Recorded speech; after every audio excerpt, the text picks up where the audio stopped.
Hello students, my name is Harish Kumar Gupta, Maths faculty in Resonance PCCP division. Today we will start similar triangle.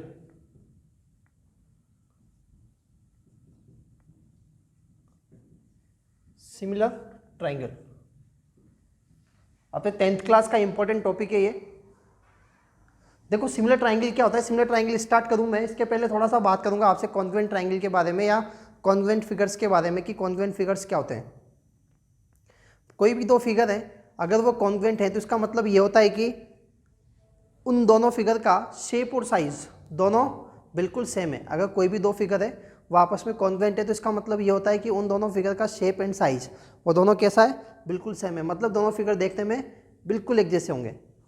दोनों figure देखने में कैसे होंगे, बिल्कुल एक जैसे. जैसे मान लीजिए आप किसी ब्रांड का कोई भी प्रोडक्ट लेते हो तो अगर कोई दो प्रोडक्ट लेते हो जो कि सेम ही है ना, सेम मॉडल है, सेम फ़ोन है, तो वो दोनों दिखने में कैसे होते हैं, एकदम बिल्कुल सेम होते हैं. उनके शेप साइज सारे डायमेंशन सब एक जैसे होते हैं.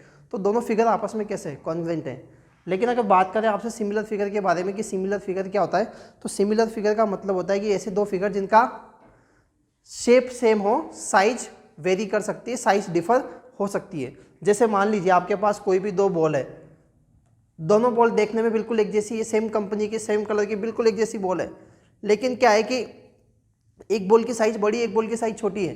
तो उन दोनों बॉल का शेप कैसा हो गया, सेम हो गया. क्या शेप उनका सेम है लेकिन साइज उनकी कैसी अलग अलग है, तो दोनों बॉल कैसी होगी, सिमिलर होगी. क्लियर है बात. अगर इन्हीं सब पॉइंट्स को हम दूसरे एग्जाम्पल्स के थ्रू देखें ज्योमेट्री में, तो जैसे मान लीजिए कोई भी दो लाइन सेगमेंट है, मान लीजिए कोई दो लाइन सेगमेंट है, अब सॉरी कोई एक लाइन सेगमेंट है और ए बी और दूसरा लाइन सेगमेंट है पी क्यू. अगर इन दोनों लाइन सेगमेंट की लेंथ इक्वल है 5 सेंटीमीटर 5 सेंटीमीटर, तो दोनों लाइन सेगमेंट कैसे होंगे, दोनों लाइन सेगमेंट का शेप सेम है, साइज सेम है. इसका मतलब ये दोनों कैसे होंगे, कॉन्ग्रुएंट होंगे. अच्छा एक चीज़ बताओ, जब इनका शेप और साइज दोनों सेम है तो शेप तो सेम है ही सही ना, तो इसका मतलब ये हुआ कि कोई भी दो फिगर अगर कॉन्ग्रुएंट है तो वो सिमिलर तो होते होते हैं. इसका मतलब ये दोनों लाइन सेगमेंट सिमिलर भी हैं और कॉन्ग्रुएंट भी हैं. बात करेगा कोई भी दो सर्कल की. मान लीजिए एक सर्कल है जिसकी रेडियस 5 सेंटीमीटर है, एक दूसरा सर्कल है जिसकी रेडियस कितनी है, 3 सेंटीमीटर है. तो यहाँ दोनों सर्कल का शेप तो कैसा है, सेम है, जबकि साइज अलग अलग है. साइज डिफरेंट है जबकि शेप कैसा है, सेम है. इसका मतलब ये दोनों फिगर कैसे होंगे, सिमिलर, कॉन्ग्रुएंट नहीं होंगे. लेकिन अगर दोनों सर्कल की रेडियस सेम होती, ये भी 2 सेंटीमीटर का होता और दूसरा भी 2 सेंटीमीटर का होता, या कोई भी है ना, बस सेम होनी चाहिए, तो फिर इस कंडीशन में दोनों सर्कल कैसे हैं, कॉन्ग्रुएंट है. क्यों, क्योंकि दोनों का शेप भी सेम है और दोनों की साइज भी सेम है. क्लियर है बात. तो यहाँ से हम ये कह सकते हैं कि कोई भी दो फिगर अगर उनका शेप सेम है तो वो दोनों फिगर कैसे होंगे, सिमिलर होंगे. अगर कोई भी दो फिगर हैं जिनका शेप कैसा है, सेम है, तो वो दोनों फिगर कैसे होंगे, सिमिलर होंगे.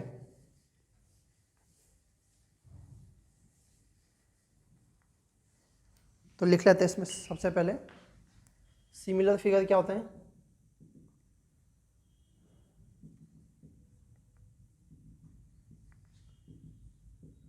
If two figures have same shape then they are similar to each other. Clear है बात. For example any two line segment, दो लाइन सेगमेंट हमेशा सिमिलर होते हैं, दो सर्कल हमेशा सिमिलर होते हैं, दो लाइन्स हमेशा सिमिलर होती है, दो स्क्वायर हमेशा सिमिलर होते हैं, दो इक्विलेटरल ट्राइंगल हमेशा सिमिलर होते हैं, भले उनके साइज कुछ भी हो, क्योंकि उनका शेप कैसा है, सेम है. ठीक है. अब हम बात करेंगे आपसे सिमिलर पॉलीगन्स के बारे में. सिमिलरिटी इन पॉलीगन्स. मान लीजिए कोई भी दो रेगुलर पॉलीगन है, कोई भी दो रेगुलर पॉलीगन है,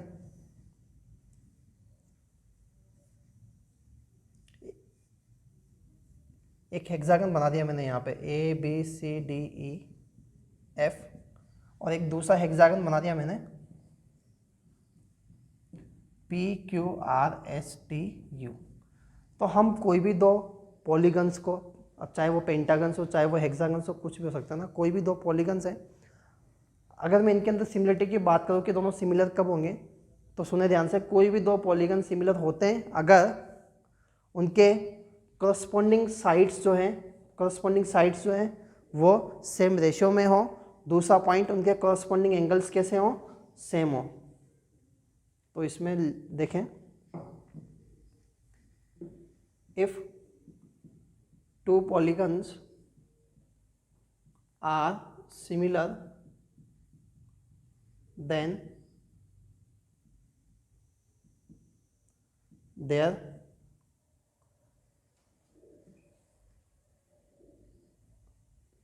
two polygons are similar if their corresponding sides are in equal ratio. Second, their corresponding angles should be same। सही है, मतलब कोई भी दो पेंटागन या कोई भी दो क्वाड्रिलेटरल्स है, अगर उनके अंदर आपको सिमिलरिटी चेक करनी है कि सिमिलर है नहीं है, तो आपको ये चेक करना पड़ेगा कि इनके जो कॉरस्पॉन्डिंग साइड्स है, कॉरस्पॉन्डिंग का मतलब समझते हो, जैसे मान लो मैंने लिखा कि भाई ABCDEF ये सिमिलर है, ये सिमिलरिटी का साइन होता है ना, ये सिमिलर है किसके, PQRSTU। तो आप ऐसा तभी लिख पाओगे जब AB जो है वो किसकी इक्वल हो, PQ के। ये दोनों आपस में कॉरस्पॉन्डिंग एलिमेंट हैं, ये दोनों आपस में कॉरस्पॉन्डिंग साइड्स है। BC सेकंड और थर्ड, इसके कॉरस्पॉन्डिंग साइड क्या हो जाएगी, Q एंड R। ऐसे मान लो मैं आपसे बोलूँ E और F, तो E और F की कॉरस्पॉन्डिंग साइड कौन सी है, T एंड U। बात सही है, कहने का मतलब ये कि अगर AB जो है वो PQ की इक्वल हो, BC जो है वो QR की इक्वल हो, ये इसकी इक्वल हो, ये इसकी इक्वल हो। यहाँ पे देखो इक्वल की बात नहीं करेंगे, रेशो इक्वल होना चाहिए ना, क्योंकि हम तो यहाँ पे सिमिलरिटी की बात करें तो रेशो कैसा होना चाहिए, इक्वल होना चाहिए। इनका रेशो सेम हो, इनका रेशो सेम हो, इनका रेशो सेम हो, इनका रेशो सेम हो, इसका रेशो सेम हो, और इसका रेशो सेम हो। ये कॉरस्पॉन्डिंग साइड्स का रेशियो अगर सेम है तो आप इस टाइप से ट्राइंगल्स को दोनों पॉलीगन्स को सिमिलर बोल सकते हो। साथ में ये जो एंगल ए है ये किसके कॉरस्पॉन्डिंग है, पी के। ये वाला इसके इक्वल होना चाहिए, ये वाला इसके इक्वल होना चाहिए, ये वाला एंगल इसके इक्वल होना चाहिए, डी वाला एंगल किसके इक्वल होना चाहिए, इसके। तो मेरे ख्याल से बात समझ में आ गई होगी आपको कि अगर कोई भी दो पॉलीगन्स को आपको चेक करना है कि वो सिमिलर है नहीं है, तो आपको दो बातें चेक करनी है। पहली कि उनके कॉरस्पॉन्डिंग साइड्स जो है उनका रेशियो सेम हो, और जो कॉरस्पॉन्डिंग एंगल्स है वो आपस में इक्वल हो। ठीक है, अब हम बात करेंगे प्रॉपर ट्राइंगल्स के बारे में कि कोई भी दो ट्राइंगल सिमिलर कब होते हैं।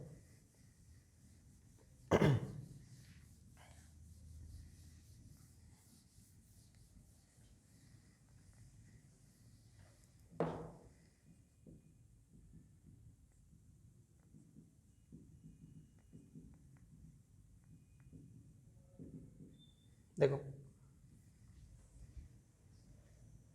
एक चीज़ तो होती है अपने पास क्राइटेरियाज ऑफ सिमिलरिटी, कि अगर कोई भी दो ट्राइंगल्स आपको सिमिलर प्रूफ करना है कि कोई भी दो ट्राइंगल सिमिलर है या नहीं है, तो उसके लिए आप क्या क्या इन्फॉर्मेशन चेक करते हैं। ये चीज़ एक क्राइटेरिया ऑफ सिमिलरिटी कि भाई आप इतना इतना बता दो कि ये इक्वल है, या तीनों साइड जैसे आप ये बोल दो कि भाई तीनों साइड्स का रेशियो इक्वल है तो ट्राइंगल सिमिलर है, या तीनों एंगल्स इक्वल है तो ट्राइंगल सिमिलर है।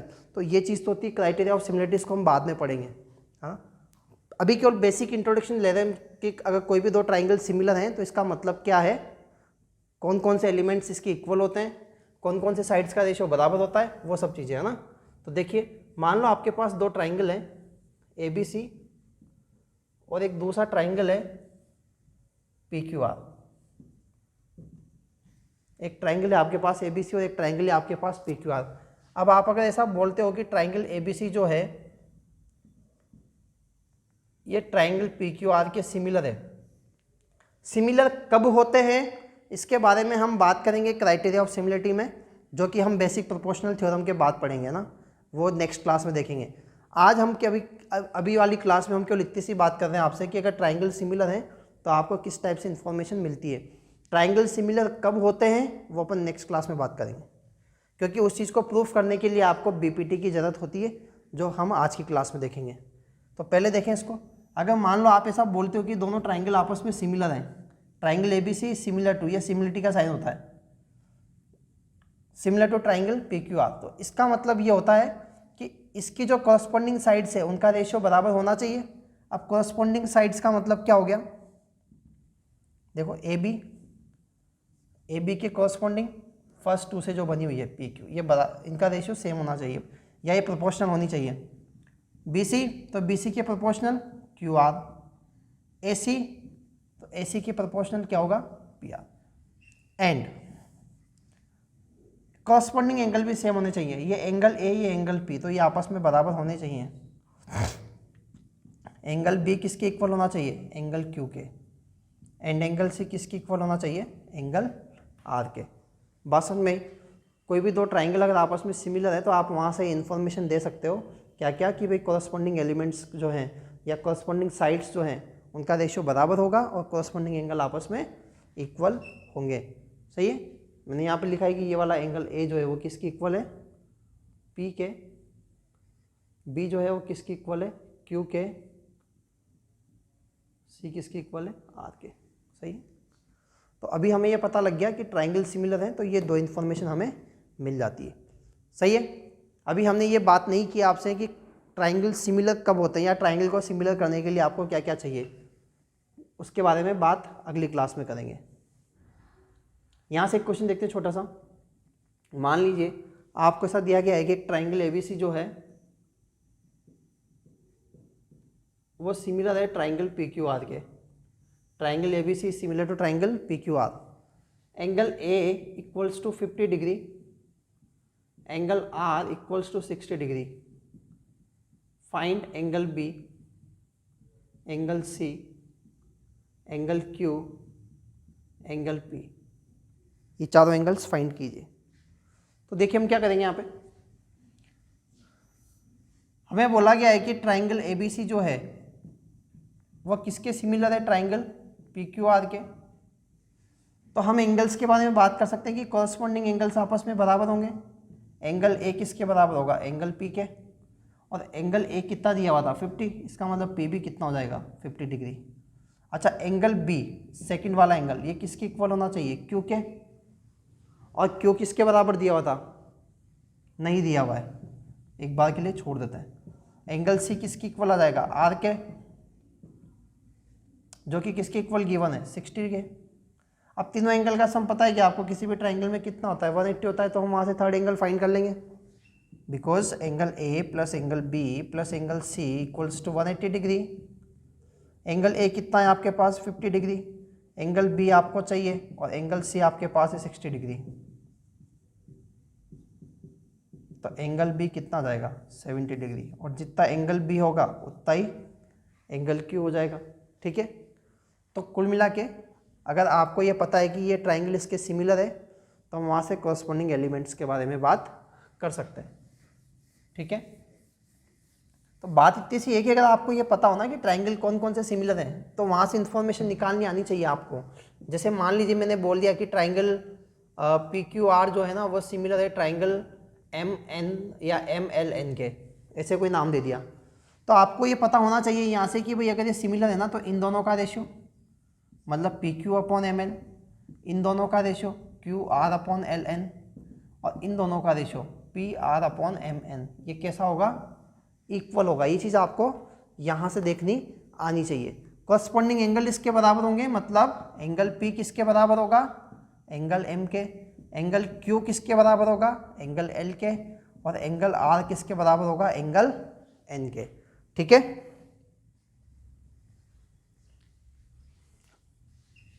Next topic is basic proportional theorem. Important topic है।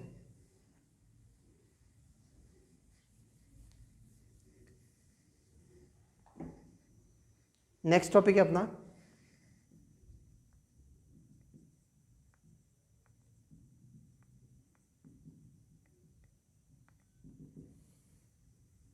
Basic proportional theorem. या इसे हम बोलते हैं थेल्स थ्योरम, या शॉर्ट में इसको बोलते हैं बीपीटी। तो देखिए बीपीटी क्या होती है, बेसिक प्रोपोर्शनल थ्योरम क्या बोलती है। बेसिक प्रोपोर्शनल थ्योरम कहती है कि अगर किसी ट्राइंगल में एक लाइन ड्रॉ की जाए जो कि किसी साइड के पैरेलल है। If a line is drawn parallel to one side of a triangle, intersect other two side at distinct points, then it divides two sides in the same ratio. According to basic proportional theorem, if any line is drawn parallel to any one side of a triangle, let we draw a parallel line parallel to the side BC. If any line, let DE is drawn parallel to BC, this line DE intersect other two lines AB and AC at two distinct points D and E. Then it divides these other two sides in the same ratio. That means ratio of AD and DB should be equals to ratio of AE and EC. Clear? किसी triangle में एक line के parallel एक line draw की जाए जो कि बाकी दो साइड को अलग अलग पॉइंट पे कट करती है, तो वो बाकी दोनों साइड को सेम रेशियो में डिवाइड करेगी। तो इसका स्टेटमेंट लिख लो।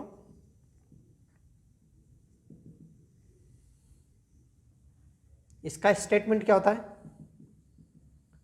If a line is drawn parallel to one side of a triangle intersects other two sides at two distinct points, then it will divide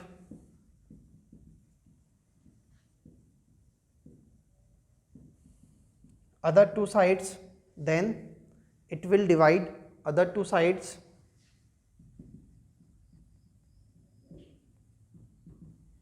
in same ratio. अब देखिए मैंने यहाँ पे ये जो वर्ड यूज लिया ना, intersect other two sides at two distinct point, ऐसा क्यों बोला है मैंने यहाँ पे। मान लीजिए अगर आप बीसी के पैरेलल कोई लाइन ड्रॉ करोगे ना, तो हो सकता है वो लाइन ए से पास हो रही हो सकता है वो लाइन ऊपर हो, तो ऐसी कई सारी पैरेलल लाइंस बनाई जा सकती है ना। तो हमें तो ऐसी लाइन बनानी है जो कि इन दोनों साइड को दो अलग अलग पॉइंट पे कट करे, ताकि हम इस रेशियो के बारे में बात कर सकें। ठीक है, अगर इसी डायग्राम की बात करें, इसका प्रूफ देखते हैं। हमें गिवन क्या है, in triangle ABC DE is parallel to BC। DE line जो है वो BC के पैरेलल है। अच्छा, प्रूफ क्या करना है कि ये सेम रेशियो में AB और AC को कट करेगी। कहने का मतलब AD अपॉन DB जो है वो किसके इक्वल होगा, AE अपॉन EC के। अब आपको ये प्रूफ करना है कि इन दोनों साइड का रेशियो इन दोनों साइड के रेशियो के बराबर है। ठीक है, तो इस चीज़ को प्रूफ करने के लिए देखो आपको क्या प्रूफ करना है कि इन दोनों साइड का रेशियो इन दोनों साइड के रेशियो के बराबर है। अब डायरेक्ट तो हम यहाँ से कुछ बात कर नहीं सकते रेशियो के बारे में, क्योंकि अभी तक तो हमने ऐसी कोई चीज़ पढ़ी नहीं है। तो हम इन साइड के बारे में बात करने के लिए काम में लेते हैं यहाँ पे एरिया। ट्राइंगल का एरिया क्या होता है अभी, half into base into height. तो इस कॉन्सेप्ट को हम यहाँ पे काम में लेंगे। देखो हमें ये एडी चाहिए ना, तो हम क्या करते हैं, एक बार एक परपेंडिकुलर लाइन बना लेते हैं ई से, जो कि एडी पे परपेंडिकुलर है। एक लाइन बनाते हैं डी से, जो कि एई पे परपेंडिकुलर है। इनको नाम दे दो एक बार के लिए एफ एंड जी, और बी को ई से ज्वाइन कर दो और डी को सी से ज्वाइन कर दो। ये आपको इसमें कंस्ट्रक्शन करना है। तो लिख लो, इसमें कंस्ट्रक्शन में क्या होगा,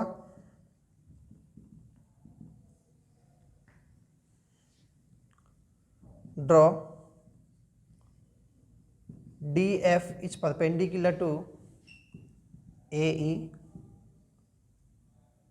EG is perpendicular to AD, and join B to E and C to D, ये ज्वाइन कर दिया। अब देखिए इसके बाद क्या करेंगे हम, कैसे हम एरिया को यूज करते हुए AD अपॉन DB निकालेंगे और AE अपॉन AC निकालेंगे। ठीक है, देखो इसके लिए आप सबसे पहले यहाँ तक का नोट कर लो, ये वाला पार्ट पूरा, इसको इरेज कर देते हैं और उसके बाद फिर इसको लिखते हैं।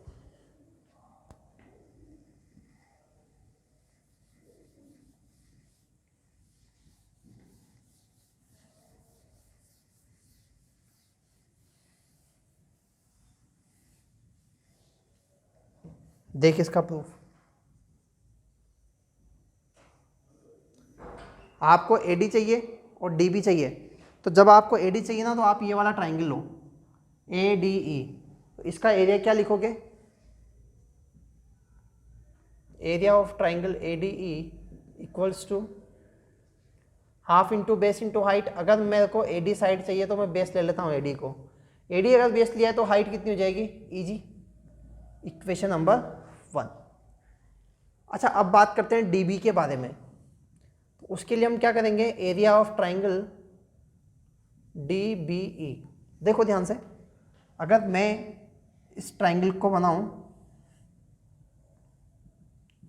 DBE को, तो इस ट्राइंगल के लिए हाइट क्या हो जाएगी, अगर बेस में DB लूं तो हाइट क्या होगी, इसके अपोजिट वर्टेक्स है इस DB की परपेंडिकुलर डिस्टेंस, इस लाइन DB की इस E से परपेंडिकुलर डिस्टेंस आपको चाहिए, तो क्या वो बार मिलेगी क्या, क्योंकि ये कौन सा ट्राइंगल है, यहाँ पे ऑब्ट्यूस ट्राइंगल है, तो ये क्या है AG है यहाँ पे, सही है। तो यहाँ से क्या लिखा जा सकता है, area of triangle DBE equals to half into BD into EG, equation number 2।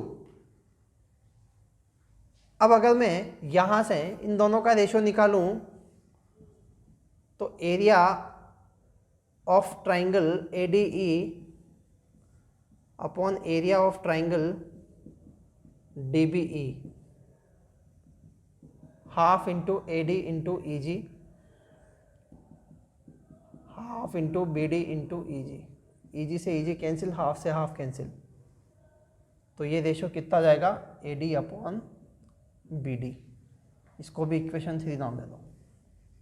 तो आपको AD अपॉन BD मिल गया क्या, कहीं ना कहीं ऐसे आपको क्या चाहिए AE अपॉन EC चाहिए।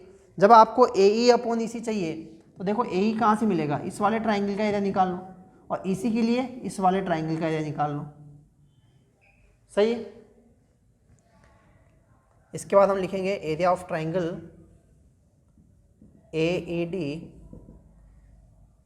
हाफ इंटू बेस क्या लूँगा इस बार DAE, है ना, बेस क्या होगा यहाँ पे इस बार AE, और हाइट क्या हो जाएगी DF,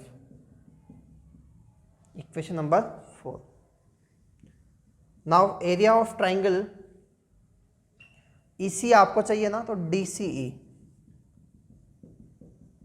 half into base EC into height, EC के लिए हाइट क्या हो जाएगी वापस से वही DF, इक्वेशन नंबर क्या हो जाएगा 5। अब इसको इससे डिवाइड कर दें, area of triangle AED upon area of triangle DCE, half से हाफ कैंसिल, DF से DF कैंसिल, बचेगा क्या AE upon EC, equation number 6। अब आपको क्या चाहिए कि ये जो AD अपॉन BD है ना वो किसके बराबर आ जाए, AE अपॉन EC के बराबर आ जाए। अगर ये दोनों आपस में इक्वल करने हैं तो ये एरिया वाला पार्ट भी इक्वल करना पड़ेगा, और इस एरिया वाले पार्ट को ध्यान से देखें तो क्या ये वाला पार्ट दोनों में इक्वल है क्या, एरिया ऑफ ट्राइंगल ADE तो दोनों में है, फिर बचा क्या, केवल ये वाला पार्ट, ये दोनों बराबर हो जाए कैसे भी करके। अगर इन दोनों को ध्यान से देखें तो DBE और DCE, देखो DBE ये रहा और DCE ये रहा, ये DBE और ये DCE, तो दोनों ट्राइंगल्स वो हैं जो कि सेम बेस पे हैं। देखो बेस कैसा दोनों का सेम, और सेम पैरेलल लाइंस के बीच में, तो हमने 9th क्लास में ऐसा पढ़ा है कि triangles on the same base and between same parallel lines are equal in area. तो इन दोनों का एरिया क्या हो जाएगा, सेम हो जाएगा। तो इन दोनों का एरिया भी सेम हो गया, ये दोनों तो कॉमन है। तो यहाँ से हम क्या बोल पाएंगे कि भाई ये दोनों रेशियो आपस में क्या हो जाएंगे, इक्वल। इसमें लिख लेते हैं area of triangle DBE equals to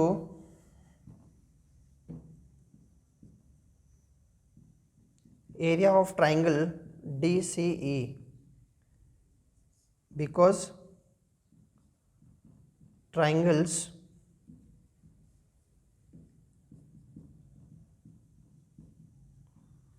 on same base and between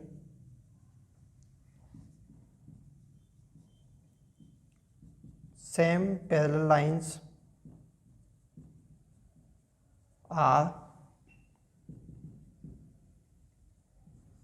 equal in area. सही। तो ट्राइंगल DBE का जो एरिया है वो DCE के एरिया के बराबर हो जाएगा।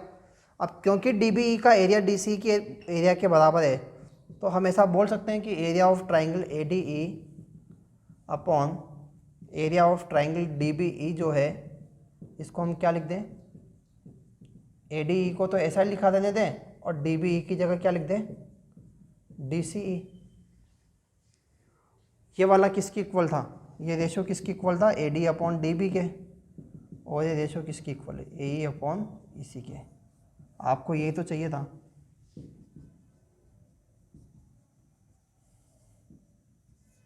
Hence proved. ठीक है, तो आपको चाहिए था कि AD अपॉन DB किसकी इक्वल आ जाए, AE अपॉन EC के। तो इसके लिए हमने क्या किया, AD और DB को लाने के लिए हमने एरिया को काम में लिया। इस AD के लिए हमने एरिया ऑफ ट्राइंगल ADE लिया, इस DB के लिए हमने एरिया ऑफ ट्राइंगल DBE लिया। दोनों कंडीशन में बेस कैसा हो जाएगा, दो अलग अलग है लेकिन हाइट दोनों में क्या हो जाएगी, सेम हो जाएगी। तो इन दोनों का एरिया का रेशियो ले लेंगे तो वहाँ से हमें AD अपॉन DB मिल जाएगा। ऐसे ही हमें जब AE अपॉन EC चाहिए था तो हमने एरिया ऑफ ट्राइंगल ADE और DCE लिया, उनका एरिया का रेशियो लिया। फिर जब दोनों रेशियो मिल गए तो इनको इक्वल करने के लिए इनके जो LHS पार्ट है इनको भी हमने इक्वल कर दिया।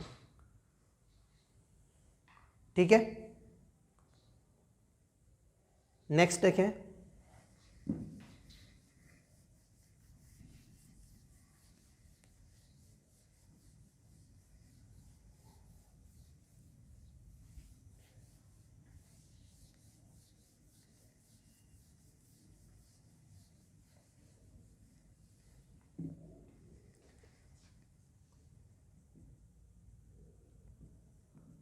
Corollaries of BPT।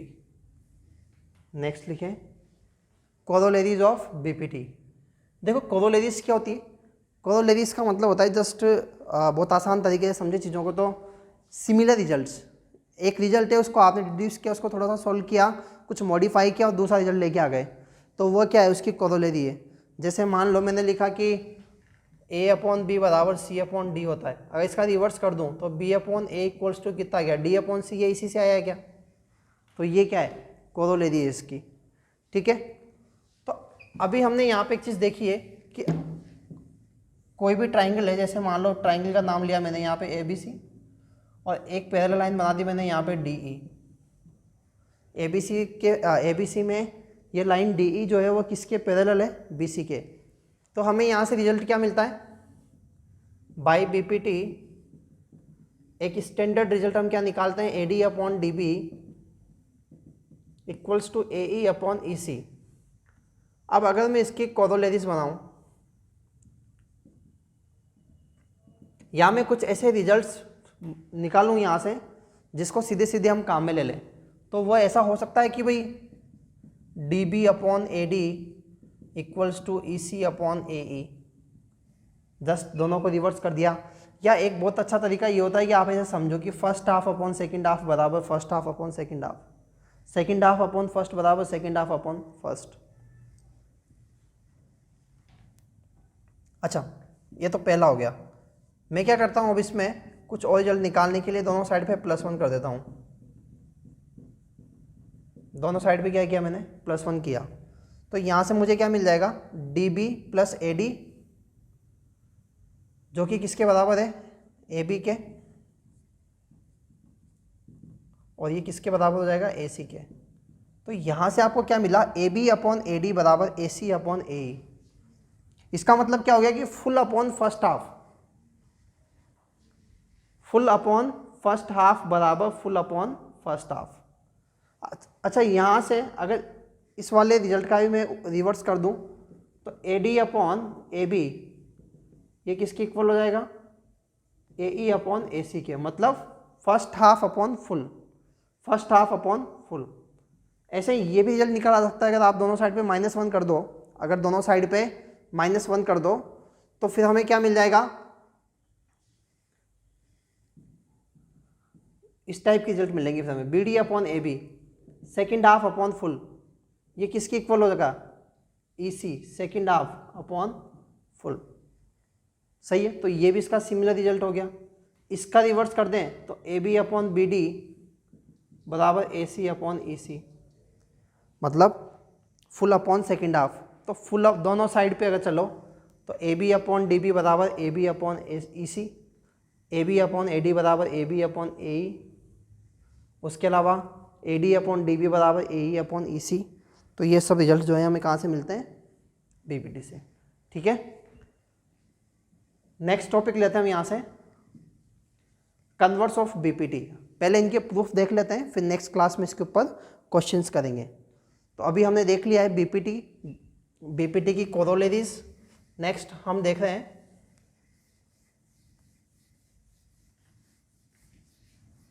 Converse of BPT, basic proportional theorem का converse.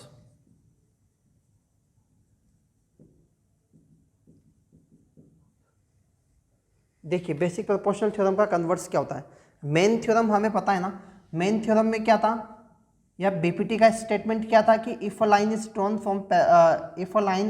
Parallel to one side of a triangle, किसी ट्राइंगल में एक साइड के पैरेलल कोई लाइन ड्रॉ की जाए,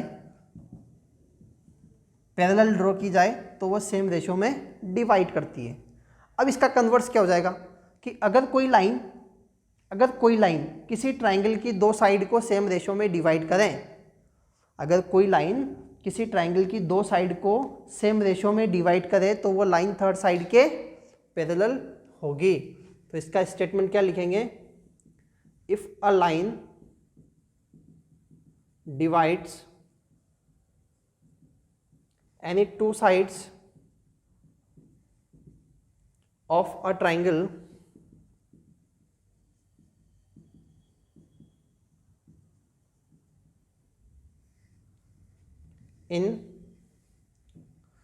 if a line divides any two sides of a triangle in same ratio,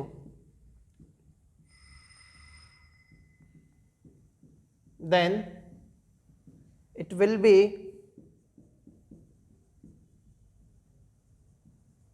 parallel to the third side. तो ये line third side के पैरेलल होगी। अब देखो इसको पैरेलल प्रूफ करने के लिए क्या करें,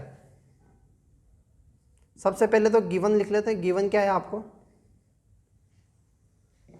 गिवन आपको ये है कि किसी ट्राइंगल एबीसी में, in triangle ABC line D E such that, एक लाइन ऐसी है जो कि सेम रेशो में डिवाइड कर रही है, मतलब A D upon D B बराबर ए ई अपॉन ई सी। ये तो गिवन है आपको। अच्छा, आपको प्रूफ क्या करना है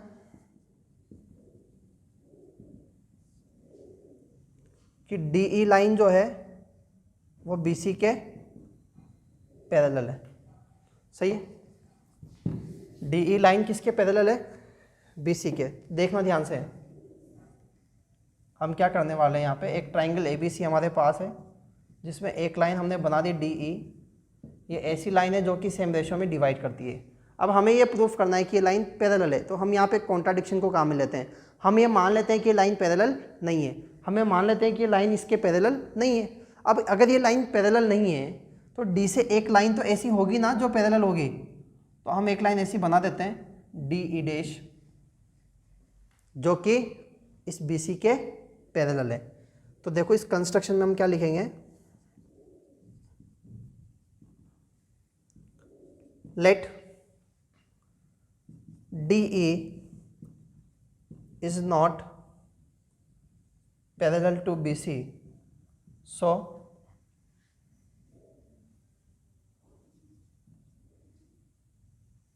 we consider a point E dash on AC such that DE dash is parallel to BC। हम मान लेते हैं कि DE लाइन जो कि आपको BC के पैरेलल प्रूफ करनी है, ये BC के पैरेलल है ही नहीं। अगर नहीं है तो फिर D से एक लाइन ऐसी हो सकती है जो कि इसके पैरेलल हो। अब हम ये प्रूफ कर दें कि भाई ये E और E डैश दोनों सेम ही पॉइंट हैं, तो हम ये प्रूफ कर पाएंगे कि भाई DE लाइन जो है वो BC के पैरेलल होए, क्योंकि DE डैश तो आपने पैरेलल बनाई है बाई कंस्ट्रक्शन। सही है, तो इसका प्रूफ लिखते हैं, आप लोग नोट कर लो इसको। अब हम इसका प्रूफ लिख लेते हैं इसके बाद।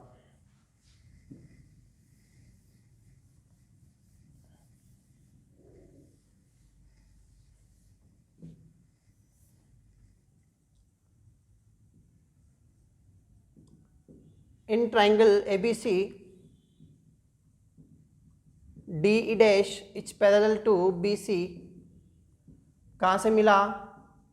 By construction. देखो ज्योमेट्री में सबसे इंपॉर्टेंट यही होता है कि आप हर चीज़ का रीजन मेंशन करें।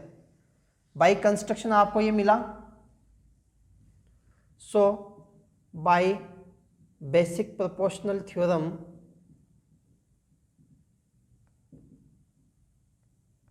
आप क्या बोल पाएंगे कि AD upon DB AD upon DB equals to AE dash upon E dash C। सही है, अगर DE डैश इसके पैरेलल है तो बाय BPT अभी हम पढ़ चुके हैं कि AD अपॉन DB किसकी इक्वल होना चाहिए? AE dash upon E dash C के। अच्छा, AD upon DB equals to AE upon EC, ये गिवन है,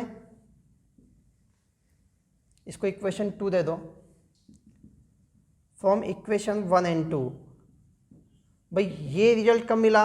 जब हमने कंस्ट्रक्शन से जो माना उसमें BPT लगी, और ये रिजल्ट हमें गिवन है, तो दोनों चीज़ें सही होनी चाहिए। अगर हमने जो माना है वो सही है तो ये दोनों रिजल्ट आपस में कैसे होने चाहिए? सही होने चाहिए। तो यहाँ से तो फिर हमें क्या मिल जाएगा कि AE dash upon E dash C equals to AE upon EC। सही है, अब मैं क्या करूँ, यहाँ पे दोनों साइड पे +1 कर दूँ बाई एडिंग 1 बोथ साइड। तो AE dash upon E dash C +1 बराबर AE अपॉन EC +1। तो आपको यहाँ से क्या मिल जाएगा? AE dash plus E dash C upon E dash C बराबर AE plus EC upon EC। अच्छा एक बार बताओ, AE dash plus E dash C ये दोनों मिलके क्या देगा? AC upon E dash C, और AE प्लस EC भी क्या देगा? AC। तो यहाँ से आपको क्या मिल गया कि E डैश C जो है ना वो किसके बराबर है? EC के बराबर है। अब आप एक चीज़ देखो, यह पॉइंट C है और इसी लाइन पे दो पॉइंट है E और E डैश। अब ऐसा मिला है हमें यहाँ से कि C से E की डिस्टेंस और C से E डैश की डिस्टेंस दोनों बराबर है। तो ऐसा कब पॉसिबल है? जब E और E डैश दोनों पॉइंट कैसे आ जाएं? It is possible when point E and E dash coincide. ऐसा कब पॉसिबल है? जब E और E डैश क्या करें? कोइंसाइड करें। अब अगर E और E डैश सेम पॉइंट हो गए तो हमने तो इसको पैरेलल माना था DE डैश को, तो फिर DE भी क्या हो जाएगा? पैरेलल हो जाएगा। Hence we can say that DE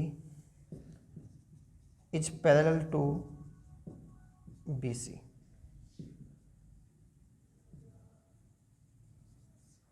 hence proved. ठीक है, तो ये था कन्वर्स ऑफ बीपीटी जिसको हमने बाई कॉन्ट्राडिक्शन प्रूफ किया है। आज की क्लास में हम लोगों ने बीपीटी देखा है, बीपीटी का कन्वर्स देखा है। नेक्स्ट क्लास में हम लोग बीपीटी के एप्लीकेशंस देखेंगे और बीपीटी और कन्वर्स ऑफ बीपीटी के ऊपर क्वेश्चंस करेंगे। ठीक है, थैंक यू सो मच।